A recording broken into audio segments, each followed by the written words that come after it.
What's up guys, it's Tommy here and welcome to the Bournemouth Liverpool post-match reaction video. And Liverpool won 2-0, one of the toughest games of the season. Remember that Bournemouth beat Arsenal, Man City and Newcastle away from home 4-1. Recently they beat Nottingham Forest 5-0. They beat Man United away from home. They beat Arsenal and Man City at their home stadium. And Liverpool have beaten them home and away 5-0 on aggregate, keeping 2 clean sheets, and Mo Salah has overtaken Frank Lampard and he is now 6th in the Premier League all-time goal-scoring charts with 178 goals, and he is also top of the Premier League goal-scoring charts this season and the Premier League assist charts. Mo Salah is having a Ballon d'Or season, but huge credit goes to Alisson, who saved Liverpool many times in the second half, and Bournemouth were actually very unlucky not to score. They hit the post in the first half, they hit the post in the second half, they missed some absolute sitters and they scored an offside goal. So another day, Liverpool could have easily lost this game,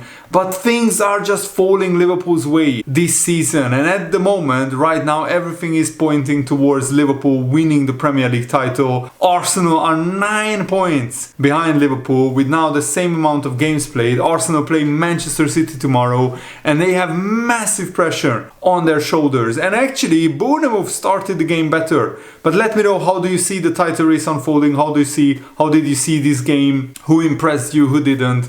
Leave your thoughts down below, and of course leave a like on this video if you enjoyed this, and subscribe if you're new around here, because I cover the Premier League and Liverpool extensively on my channel. So Bournemouth were actually the better team in the first 20 minutes. They could play their fast tempo, really high octane, high pressing football. Liverpool kept giving the ball away in the first half, and at 0-0 Semenyo hits the bar from a very tight angle, and also Bournemouth scored an equalizer which was ruled out for offside, but Liverpool got a little bit fortunate with the opening goal because Gakpo's ankles were clipped just ever so slightly by the Bournemouth defender, and actually credit to the referee who spotted it and gave a penalty, because I think it was what you call a soft penalty, because if the referee doesn't give it, then VAR is not going to give that as a penalty either. But Gakpo forced the penalty after a long ball into the box. Gakpo was running on it, and the defender clips his heels. Gakpo falls to the ground. Referee gives the penalty, and it wasn't a huge error to overturn it because there was contact. So Gakpo got his ankle clipped and he tripped himself up after that. Salah scores ruthlessly into the bottom corner, and the first 30 minutes Bournemouth were actually better. After that, the last 15 minutes of the first half, Liverpool started controlling the game. We took the sting out of the game a little bit, and Arne was screaming at the players, control, because he wanted the game to be less high-end, you attack, we attack, because that suited Bournemouth. When the game is much slower and much more controlled, it suits Liverpool and Liverpool players much better, of course. Second half, again, Bournemouth came out flying, and again they hit the post. Justin Kluivert, after Tavernier hit the post, he had an absolute sitter. It looked like a clear open goal and he probably should have scored, but it's a tougher chance than it looks, because the ball is bubbling, and when Kluivert hits it, the ball is in the air, so it's not on the ground, and he completely fluffs his lines. He shoots wide, he doesn't even hit the target, and Liverpool a few minutes later scored a second goal, and it's again Mo Salah with a trademark, such a nonchalant curling effort. He just curls it into the top corner with his left foot, a trademark Mo Salah goal, and that really killed the game off for Liverpool. Even though Bournemouth attacked the last few minutes and Alisson made some really big saves, I think overall Liverpool deserved to win the game, because we had 19 shots, Bournemouth just had 14. We had 7 shots on target, Bournemouth just had 3. But Bournemouth had 4 big chances, Liverpool had 3, and Bournemouth had 1 XG, Liverpool had 2.6. So on another day, Bournemouth could have won this game. If they take the lead and if they take their chances in the second half, could have been 2-1, 3-2 to Bournemouth. So I'm not saying Liverpool got an undeserved win, but everything is falling Liverpool's way right now. We also have a fully fit squad. Arne left out Joe Gomez and Chiesa because Chiesa was exhausted after the PSV game, and Joe Gomez just came back from an injury, but it's really, really, really good to see that Jota is back fit, Curtis Jones is back fit. Curtis Jones even came on in the second half. Szoboszlai kept giving the ball away in the first half. The second half he really improved. Salah was the man of the match. Trent Alexander-Arnold also had a worrying performance, and he picked up a muscle injury. His right leg was hurting in the second half, so Conor Bradley came on, and hopefully that's not a serious injury, even though Trent wasn't at his best today. He's still a very, very important player. I just think that Trent lacks intensity in his defending. Conor Bradley, when he came on, I was much more comfortable with Bournemouth attacking on that side, because Conor Bradley defends with intensity, and yes, he doesn't have as great of pass on him, but Trent Alexander-Arnold, its passing not always helps Liverpool in every game as much. So yeah, Trent is a world-class player, don't get me wrong, but defensively sometimes he's a liability, especially against these kind of teams who are so good in transition. Bournemouth, from defense to attack, they are so great.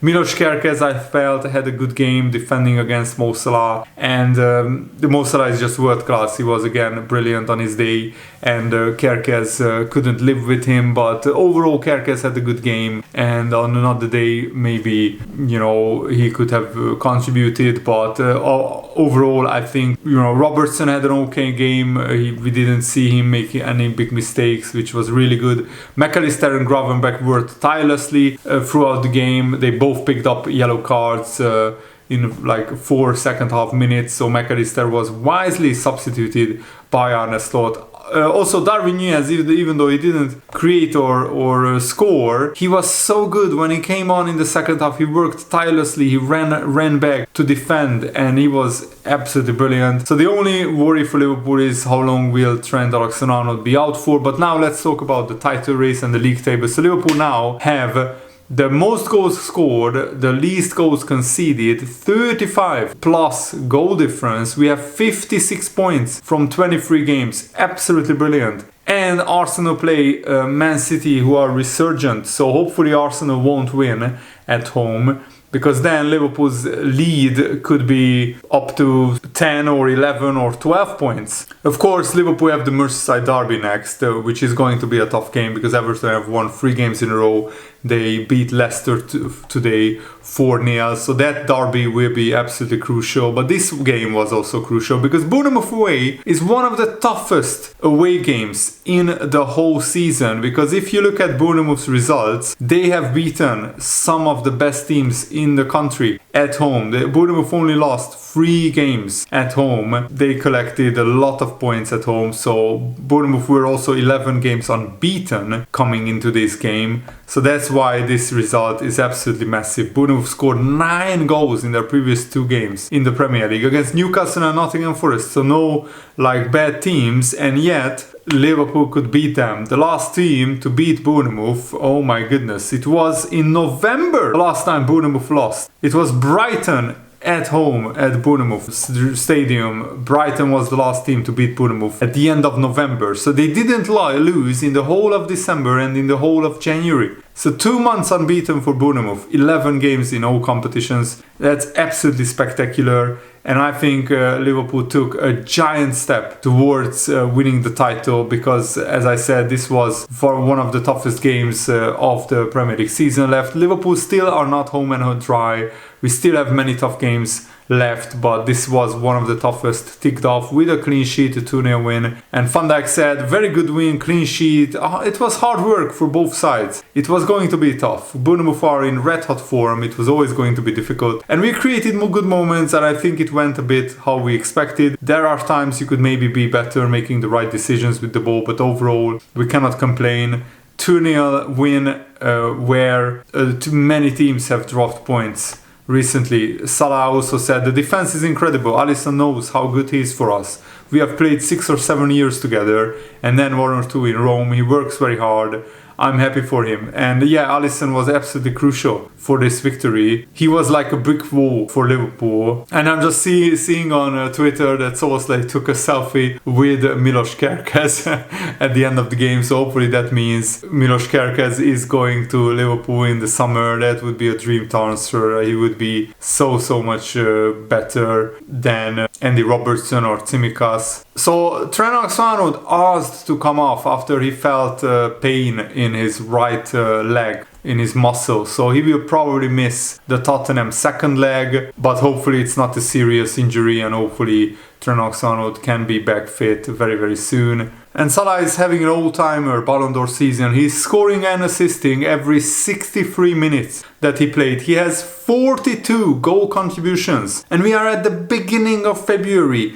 That is absolutely mind-blowing. If he keeps staying fit and keeps scoring and assisting at this rate, he can end up with like 35 goals and 25 assists. An all-timer. Best season for Mo Salah so far, and hopefully he will be staying fit for the whole season, because then Liverpool have one hell of a chance to not just win the Premier League but win other trophies as well. And I hope and pray that Salah signs a new contract, because honestly I think he can actually catch Alan Shearer if he stays in the Premier League for another 3 years, which is highly unlikely. But if he signs a 2-year deal, which is expected, then Salah can end up the second best goal scorer the Premier League has ever seen. And considering that he hasn't been playing for in the Premier League for all his career, that's a remarkable achievement. And this season he can end up in 4th place, because Andy Cole is just 9 goals ahead of Salah in 4th place. But he's now ahead of Frank Lampard, Thierry Henry, Robbie Fowler, Jermaine Defoe in 6th place. And Aguero is just 6 goals ahead of him in the Premier League. I mean, that is absolutely crazy, remarkable. Salah is the best player in the world, and long may he stay at Liverpool. And that's my match reaction and match review video. Up the Reds, come on Liverpool, let's win this title and let's win other trophies as well. The League Cup semi-final second leg is on Thursday against Tottenham at Anfield. Really looking forward to it. Thanks for watching, have a nice day, see you later guys, goodbye.